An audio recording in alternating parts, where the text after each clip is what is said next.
Кыргызстандык балбан Жоламан Шаршенбеков грек-рим күрөшү боюнча дүйнөлүк чемпионатта күмүш медаль утту.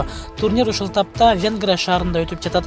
19 жаштагы спортчу 25 октябрда 55 килограммга чейинки салмактагы балбандар менен күрөшкө чыкты. Алгач финалда түштүк кореялык Хе Донг Цонду 9-0, чейрек финалда армениялык Норайр Хакзянды 11-0, жарым финалда туркиялык Экрем Өзтүрктү 9-0 эсебинде утуп алган. Финалдык беттеш 26 октябрда өтүп, анда Шаршенбеков Азербайжандын спортчусу Элданис Азизли менен күрөшүп, ага 0-10 эсеби менен утулуп калды. Жыйынтыгында Шаршенбеков 2-орунга ээ болуп, дүйнөлүк чемпионаттын күмүш медалын тагынды. Булак турмуш кейжи.